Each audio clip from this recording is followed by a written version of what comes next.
Okay, great.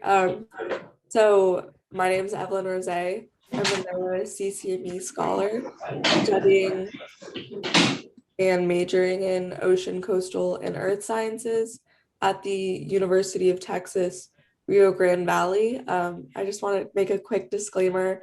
I'm recovering from COVID right now, so I apologize in advance if I have to stop and cough at any point during this presentation. But I'm pretty confident I can get through it. So today I will be giving a short oral talk about my thesis research, which is analyzing the impact of governance strategies on trust and risk in the Salish Sea transboundary fishery context.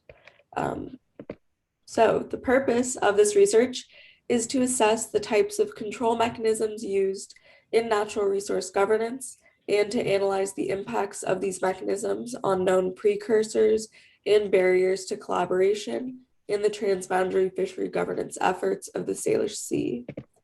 Specifically, I will be looking at what are the current risk and trust perceptions among stakeholders, to what extent do control mechanisms impact dimensions of perceived risk in stakeholder relationships, and to what extent do control mechanisms impact dimensions of trust in stakeholder relationships. When a fishery is situated on a border, natural resource management becomes increasingly complex, since no one organization or government has the necessary resources to create feasible and effective solutions. A collaboration of diverse stakeholders is necessary to manage problems and decisions. However, there's a high failure rate for collaborative networks because of the large amount of time and effort required to develop these relationships. There's a lack of understanding regarding what is needed for effective transboundary collaboration. The Salish Sea presents a case study for transboundary fishery governance with efforts starting in 1909 with the Transboundary Water Treaty. The area is one of the largest inland seas in the world and one of the most ecologically diverse marine ecosystems in North America. The surrounding populations, including metropolitan areas on both sides of the border, rely heavily on the area for food, shipping, and transportation, as well as recreation, which places a large amount of environmental stress on the watershed. Without effective management, the Salish Sea will degrade, leading to not only economic loss, but the loss of critical marine habitat. The long and oftentimes tumultuous history of interjurisdictional governance efforts provides an optimal context for analyzing the relationships between key actors and the mechanisms they use to strengthen and adapt to emerging complex problems. So first, I'm going to go over some of the key definitions of my research. So control mechanisms in collaborative networks can be defined as processes that intend to affect the behavior of people and make elements of the network more predictable through the establishment of standards both formally and informally. In 2001, Dawson and Tang separated control mechanisms into three categories. The first is social control, which relies on the establishment of norms, values, and cultures to informally encourage desirable behavior and outcome. Next is behavior control, which creates policies, procedures, reporting structures, and training that standardize the behavior of organization members. Lastly, there's output control, which focuses on measuring outcomes and relies on objective setting, planning, and budgeting to determine what is being measured and how. In 2015, Stern and Coleman developed the most robust analysis of trust and its different dimensions. The first being dispositional trust, which is defined as the general predisposition to trust or not that changes slowly over time. Rational trust is based on a more economic perspective and focuses on the cost and benefits of the current action based on past performances. Affinitive trust focuses on the relationship between the trustor and the trustee and can be enhanced through feelings of social connectedness, perceived shared identities and values, as well as positive shared experiences. Finally, procedural trust is based on the perceived fairness of formal control systems. There's three different types of risk. The first two were identified by Dawson Tang in 1996 and 2001. The first being relational risk, which is the perception of not having adequate cooperation and due to the potential for opportunistic behavior. Next is performance risk, which is the perception that alliance objectives will not be achieved despite adequate cooperation. In 2014, Anderson et al. Identified a third type of risk specific to natural resource management, which is regulatory risk, which can be defined as the perception that an alliance will cause sanctions to be placed on the organization. This is the general framework of my research that depicts the interactions and relationships between trust, control, and risk. The framework has been heavily based off the work of Stern and Coleman 2015 and Dawson Tang 2001. The operationalization of an integrated trust, control, and risk framework can shed light on how, when, and why network managers use different management approaches to develop dimensions of trust and reduce dimensions of risk. In order to answer my research questions, a quantitative survey instrument that operationalizes trust, risk, and control was developed. Respondents were asked to select the organization they communicate the most with from each stakeholder category with the option to select none. For each of the selected organizations, the respondent was asked a series of dyadic follow-up questions on a Likert scale for trust and risk. They were asked to answer 2 questions for rational trust, 2 questions for affinitive trust, and also 3 questions for relational risk, 3 for performance risk, and 2 for regulatory risk. They were then asked to select the control mechanisms they partake in, with 2 organizations randomly chosen from those they previously selected. The respondent was given 9 different mechanisms to select from and had the opportunity to elaborate on the activity below their selection. 3 non-dyadic dispositional distrust questions were asked. Dispositional distrust was operationalized as non-dyadic because it is a personality trait rather than a relational attribute. 3 non-dyadic procedural trust questions were also asked.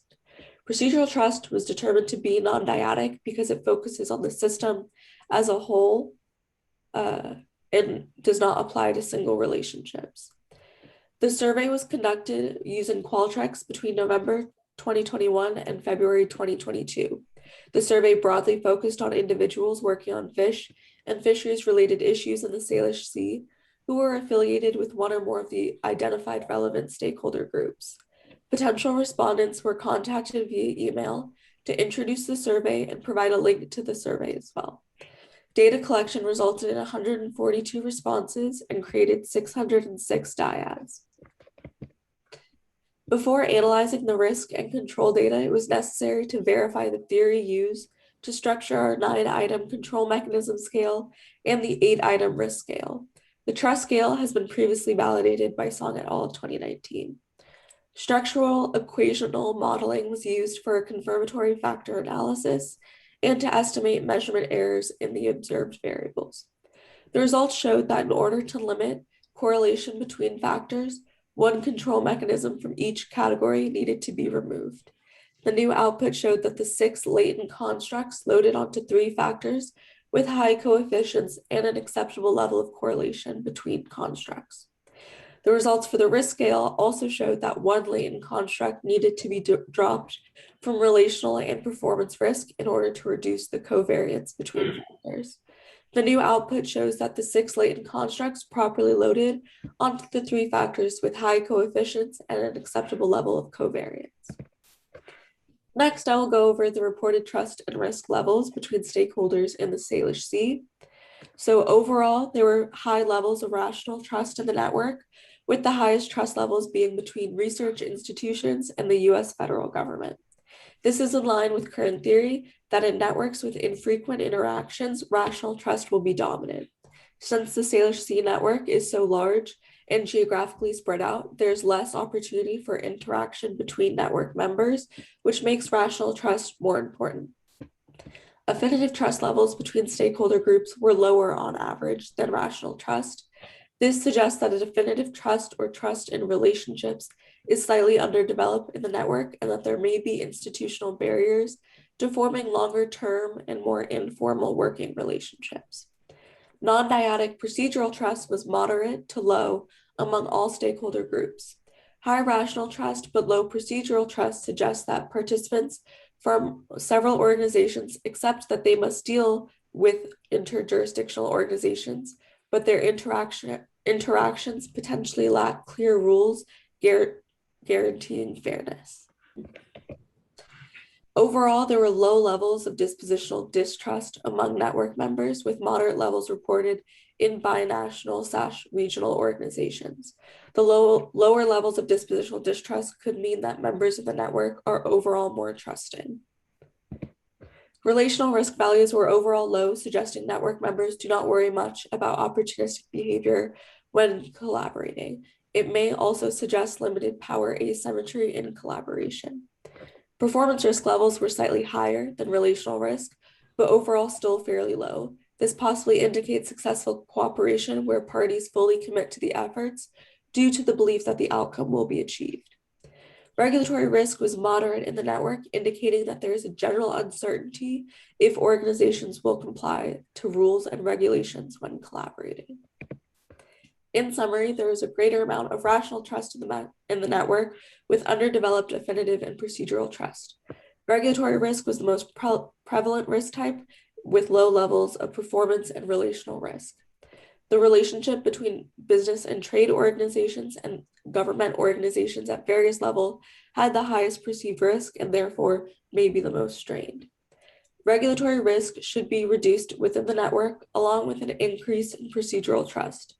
These two concepts are thought to be linked, and an increase in procedural trust should lead to a reduction in regulatory risk. Behavior control is also thought to reduce regulatory risk and increase procedural trust, and therefore managers should look to improve and expand upon current behavior control mechanisms, such as memoranda of understanding, exit agreements, third-party certification standards, codes of conduct, and best management practices. Currently, I'm in the process of analyzing 6 hierarchical regression analyses, one for each of my dependent variables, the 3 trust types and the 3 risk types. The hierarchical regression analysis will shed light on the varied and interactive effects control mechanisms have on trust and these variables' combined effect on risk. These results aim to provide a deeper understanding of the management approaches needed to unlock effective transboundary collaboration through trust building and risk mitigation. Thank you.